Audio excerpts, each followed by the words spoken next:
Welcome to our case study class. And in this case study, this is a case study about secure transactions. And I think it's a good way to wrap up everything that we've been talking about this week: bankruptcy and secure transactions. So the way that I'll do this class is I'm going to walk you through it and kind of show you what I see when I read this case. And if you haven't read it, please pause this video, go through it yourself, and see how many of these things that you picked up yourself, because I think that's helpful and a good way to learn and kind of check yourself. So what I'll do is I'm actually going to pull up the case so you can see it as well. Here we go. All right, so of course, this is the case with Mary. She is, as you read here, she's the sole owner of High Value Shoe Store. Suburban working class community. She inherited this business from her aunt. Up until then, business had been slow because of the declining economy. Lately, however, business has picked up for reasons.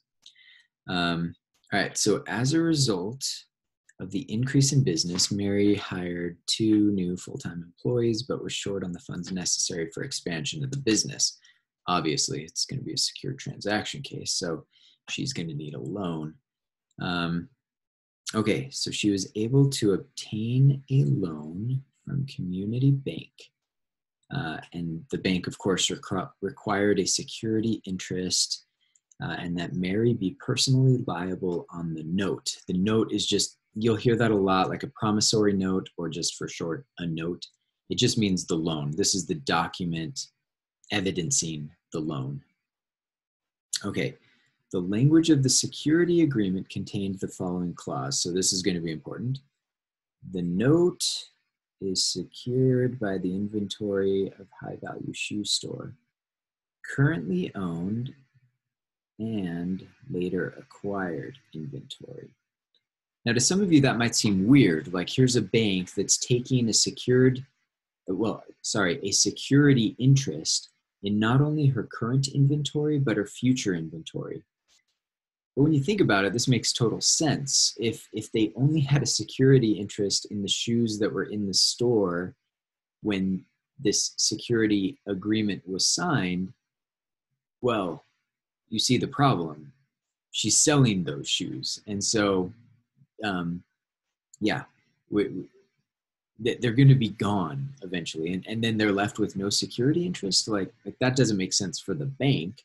You may like it if you're the one getting the loan, but for the bank, that they're going to take a security interest in the current inventory and future inventory until the note is fully paid and satisfied.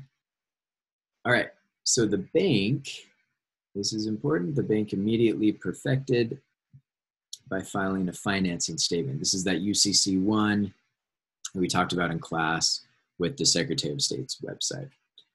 Okay, so Mary decided to purchase inventory from ABC Wholesale. All right, so I'm going to kind of list up here. This is Community Bank.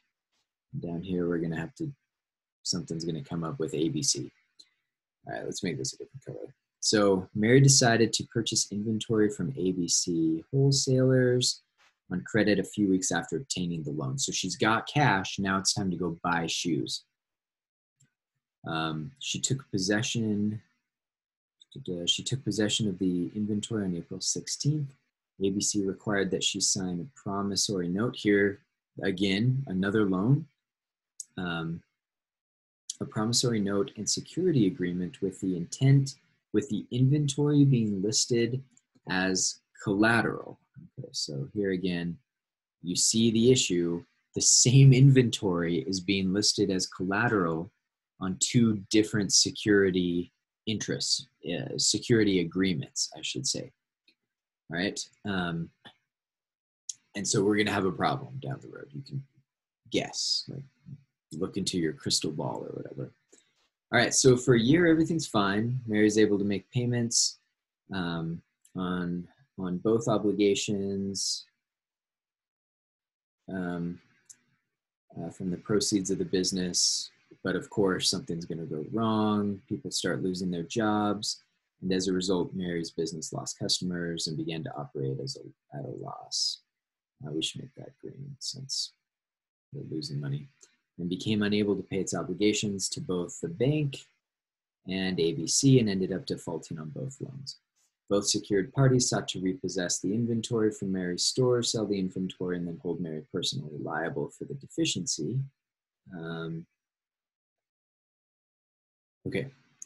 Mary, aware that she might be held personally responsible for the debt, considered declaring bankruptcy. So this is a good way to kind of bring in the bankruptcy stuff as well. So here we've got our 4 questions: discuss and determine which secured party has priority under UCC Article 9. So let's just start with that, actually. I think that's that's probably the best place for us to start here. So I'll pull up a new document here. And let's just kind of start going through this, right? So here's a couple things that I want you to consider when you start doing case studies. I like to map things out. I think I'm visual in that way. And so when I'm reading a case like this, often I'll draw in and write things into the margins while I'm reading the case. Today, because I have this whiteboard in front of you, I'm gonna use this as well. So sorry, I don't have my stylus, so I'm having to do this with my finger. So again, we've got ABC and Community Bank. ABC is the shoe company or whatever. And yeah, and so really the first question here deals with priority. So here's what I look for. So first, when you're doing this, kind of review the notes, review what you've learned about secured interests, secured transactions already. You remember that this is governed by Article 9 of the UCC. A security interest is created when those 3 conditions are met. The parties have to have that agreement. The second one is that the debtor, the person taking the loan or whatever it is, has to have rights in the property. Usually it's possession. And then third,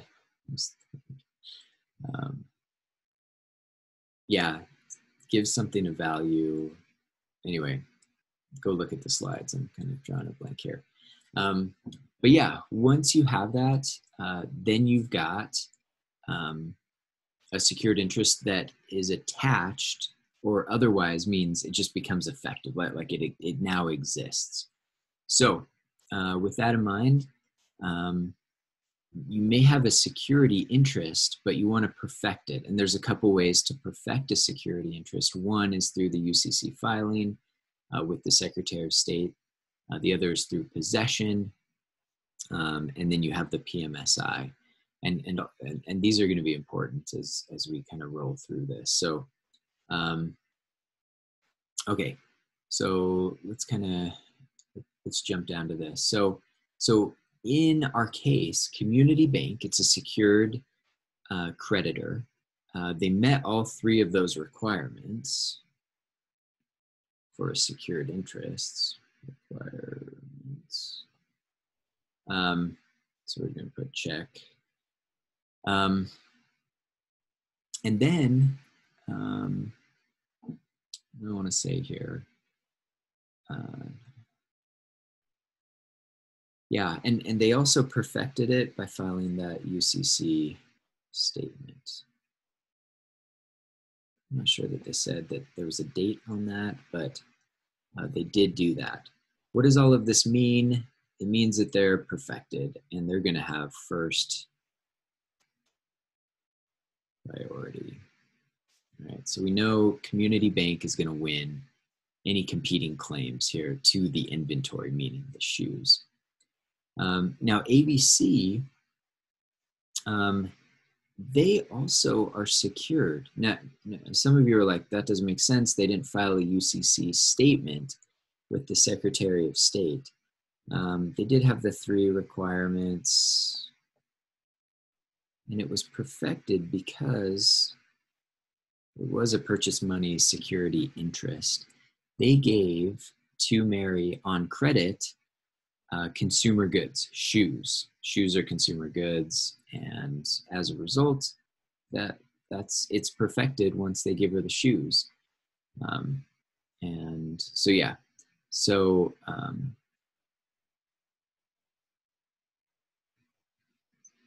okay, yeah.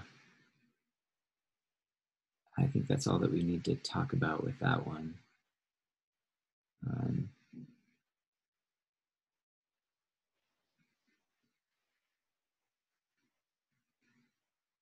so, okay, so yeah, we've got these things. It meets the PMSI. There is actually a way that ABC could get first priority, but let's not worry about that. Okay, so then we get into the second question here, and that deals with assume that the shoe store has sold some of the inventory to Lindsay, a college student. Would the secured parties be able to repossess the shoes from Lindsay? All right, so maybe some of you have seen like shoe stores going out of business. They have these big sales. You run in there and you want to like get shoes normally because they're like 50% off or whatever. And the question is, have any of you ever worried that somebody with a secured interest in those shoes is going to come after you and try to get those shoes back? Like it's so absurd that all of you should be laughing right now. And yet sometimes in class, and when you hear these hypotheticals, and because it's a law class and it seems weird, some of you are like, maybe it could happen. No, don't lose your logic. Don't lose your reasoning skills in this class, unless we're talking about the statute of frauds and can it be completed within a year. That's like the only weird thing. Well, okay, maybe there's a lot. Don't lose your rationale and logic here. They're not going to be able to get it. Why? Because as long as Mary is selling these shoes to Lindsay without fraudulent intent, that's kind of what you look for. If she's selling the shoes for 50% off because she's trying to liquidate and do her best to meet her obligations to ABC and community, that's going to be just fine. Like we're going to be okay with that. And Lindsay never has to worry about the banks coming after her for anything like that. So yeah, once it's sold to a subsequent buyer, it's protected, meaning Lindsay doesn't have to worry about somebody showing up to her house and asking for her shoes. All right, then let's talk about what effect would Mary's filing of a Chapter 7 bankruptcy have on the UCC foreclosure process, meaning the self-help process. Because as you know, because these parties have a perfected security interest, what can they do? Well, they can show up to, like, once she has defaulted, they can show up to her store, take possession of the collateral, in this case the shoes, and resell them and hope that pays off the amount of money that Mary owed them. Now, Community Bank, remember, Community Bank said that Mary is personally liable. So what that means is that if she owes them $10,000, they take possession of the shoes, sell all of the shoes for $5,000, then that remaining $5,000 that they're still owed, they can come after Mary for that, meaning they can sue her, take possession of or have a court authorized sale of other personal property that Mary owns, like a car, for example, and take all of that back. Well, sell as much of her personal property as they can in order to pay off the amount of money that Mary still owes them. So Community Bank can do that as well as ABC. But remember, because Community has priority here, they perfected first. Community gets to do all of this, pay off their money, and if anything's left over, then ABC can do the same thing there. So yeah. Now the key is, if Mary files bankruptcy, the key is that the automatic stay applies, meaning that they aren't allowed to contact her about the debt, and they are not allowed to repossess or take possession of any of the inventory. And so, yeah, that stops all collection actions. And then all of Mary's assets go through the process of Chapter 7 that we talked about. The trustee will list on the schedules all of her assets, all of her liabilities, who the debtor, or in this case, who the creditors are, and then the trustee oversees the process of distributing any possible assets to Community Bank and ABC. So yeah, that's what's going to happen there. So then kind of another consideration is, what was the other one I was going to have you guys look at? I have it right here. Number 4, assume that Mary defaulted on her obligation to ABC, but made one late payment to the bank in December. So yeah, what we're really getting at with this question is, like, what happens if you are indebted to 2 people, but you only pay one to the detriment of the other? That's what this question comes down to, really. And this happens all the time, by the way. I may owe money to my dad, like maybe my dad lent me money for whatever reason, and a bank lent me money. Let's say it's for grad school. So my dad gives me 10 grand and a bank gives me 50 grand. And the bank probably has priority, because the thing with my dad is just like a father helping out his son. And whereas the bank I probably dislike, because anyway, you've seen people get upset about student debt or whatever, and maybe I want to take it out on the bank. So what do? I stop paying the bank and I start paying my dad. Well, yeah, the key here that you always look for is if transfers are made to one party with the intent to defraud, meaning not permit payment to somebody who's entitled to that payment first, because in this case they have priority. Well, that's all going to be unwound. My dad's going to have to give the money back, and that money's going to get funneled to the bank. That's what this question is getting at. And so anyway, if you file bankruptcy, the bankruptcy trustee will look at all of your transactions over the last 2 years and unwind stuff like this. So yeah, that's probably all that we need to cover, I think, with this case. So I'll go ahead and wrap this up and start on some other stuff, getting you ready for your exam.